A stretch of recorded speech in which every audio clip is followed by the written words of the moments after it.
एक समय की बात है, एक सन्यासी की जिस दिन मौत हुई उसी दिन एक वैश्या की भी मौत हुई। दोनों ही आमने सामने रहते थे। उन्हें देवदूत के लोग लेने आए तो सन्यासी को नरक की तरफ ले जाने लगे और वैश्या को स्वर्ग की तरफ।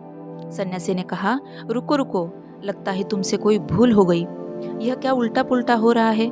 मुझे सन्यासी को नरक की तरफ और उस वैश्या को स्वर्ग की तरफ क्यों भाई? जरूर आपको ऊपर से संदेश लेने में कोई भूल चूक हो गई होगी। संसार का इतना बड़ा काम है, भूल चूक हो सकती है। जब यहाँ छोटे छोटे राजा इतनी बड़ी बड़ी भूलें कर देते हैं तो पूरे विश्व की व्यवस्था में भूल हो जाना कुछ आश्चर्य की बात नहीं है। इसलिए तुम लोग फिर से पता लगा कर आओ। जरूर मुझे स्वर्ग और इस वैश्या को नरक ही मिला होगा। शक तो यमदूतों को भी हुआ। उन्होंने कहा, भूल हमसे कभी हुई नहीं, लेकिन मामला तो साफ दिखता है कि तुम सन्यासी हो और ये वेश्या है। इसे नरक और तुम्हें स्वर्ग ही मिलना चाहिए।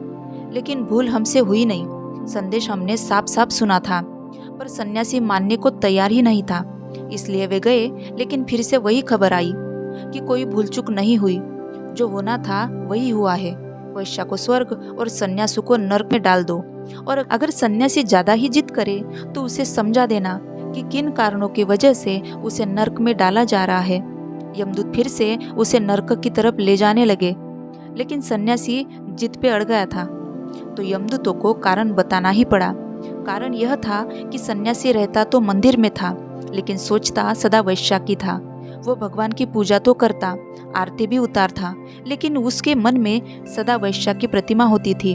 और तब वैश्या के घर में राग रंग होता, बाजे बजते, नाच होता, हंसी के ठहाके उठते, नशे में डूबकर लोग उन्माद होते। तो सन्यासी को लगता था कि मैंने अपना जीवन व्यर्थ ही गवाया।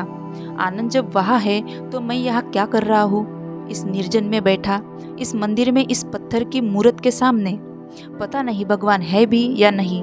उसे हमेशा यही सब विचार आते और रात भर जागकर वो करवटें बदलता और वैश्या को भोगने के सपने देखता। लेकिन वैश्या की हालत ठीक इसके विपरीत थी। वो थी तो वैश्या, लोगों को रिझाती थी, नाचती थी, पर उसका मन सदा मंदिर में लगा रहता था। जब भी मंदिर की घंटियां बजती तो वो सदा ये सोचती कि कब मेरे इस भाग्य का उदय होगा, कब मैं भी मंदिर में प्रवेश कर सकूंगी। मैं अभागन, मैंने तो अपना पूरा जीवन इस गंदगी में ही निकाल दिया। अगले जन्म में हे परमात्मा, भले ही मुझे मंदिर का पुजारन मत बनाना, लेकिन मुझे मंदिर की सीढ़ियों की धूल भी बना देता तो भी चलेगा। मैं उनके पैरों के नीचे पड़ी रहूंगी। जो लोग पूजा करने आते हैं उतना ही बहुत है मेरे लिए। जब मंदिर में सुगंध पुष्टि धूप थी तो वे आनंद मग्न हो जाती। वे कहती, ये भी क्या कम सौभाग्य है कि मैं अभी भी मंदिर के इतने निकट हूँ। बहुत से लोग हैं जो मंदिर के इतने दूर रहते हैं। माना कि मैं बहुत बड़ी पापिन हूँ, लेकिन कम से कम मेरे पास इतना सौभाग्य तो है कि मैं रोज सुबह शाम मंदिर के बाहर से दर्शन कर सकूँ।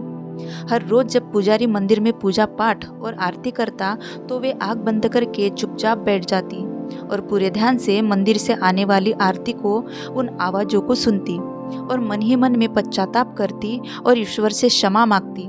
पुजारी वैश्या की सोचा करता और वैश्या पूजा की सोचती। इसलिए पुजारी नरक चला गया और वैश्या स्वर्ग चली गई।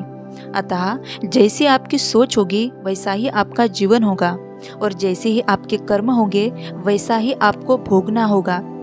असली सवाल यह नहीं कि हम बाहर से क्या है, बल्कि असली सवाल यह है कि हम भीतर से क्या है। भीतर से ही सही निर्णय होता है। गौतम बुद्ध ने भी कहा है, तुम्हारे विचार ही तुम्हारे कर्म हैं। अगर हमारे विचार ही बुरे हैं तो कर्म भी बुरे ही होंगे। हमारे विचारों में बड़ी शक्ति है। ये विचार ही है जो एक व्यक्ति को महान और दूसरे व्यक्ति को शैतान बना देती है। इसलिए विचारों की शक्ति को समझना और इन विचारों पर ध्यान देना बहुत आवश्यक है। हमारी सकारात्मक सोच, सकारात्मक संवाद और सकारात्मक कार्यों का असर हमेशा सफलता की ओर अग्रसर रहता है। वही निराशा, नकारात्मक संवाद व्यक्ति को अवसाद में ले जाते हैं, क्योंकि विचारों में बहुत बड़ी शक्ति होती है। हम क्या सोचते हैं इस बात का हमारे जीवन पर बहुत गहरा असर होता है। इसलिए अक्सर निराशा के क्षणों में मनोवैज्ञानिक भी सकारात्मक संवाद एवं सकारात्मक कहानियों को पढ़ने की सलाह देते हैं।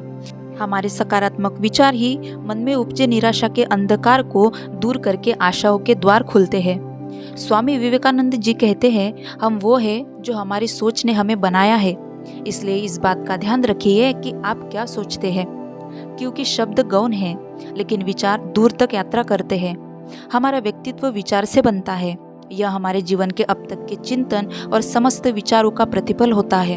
हम विचारों द्वारा ही उन्नति कर जीवन के लक्ष्यों को प्राप्त कर सकते हैं। जीवन वैसा ही होता है जैसा हमारे विचार उसे बनाते हैं। ऐसा इसलिए होता है क्योंकि ये विचारों का दर्पण है।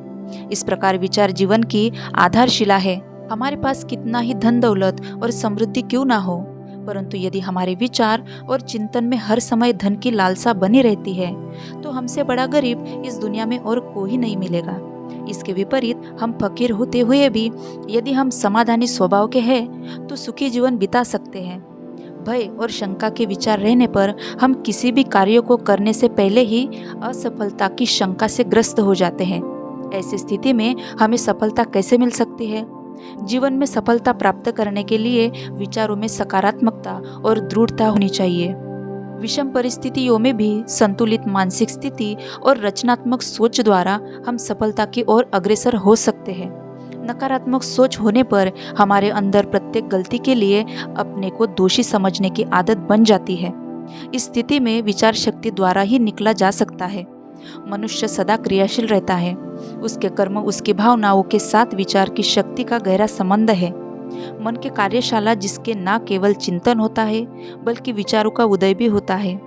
दुनिया में यदि कोई व्यक्ति महान बना है तो उसके पीछे उसकी विचार शक्ति रही है। राम, कृष्ण, महावीर, गौतम बुद्ध जितने भी महापुरुष हुए हैं वे अपने विचारों के कारण ही अनेक बलिदान कर महान पद प्राप्त कर सके थे।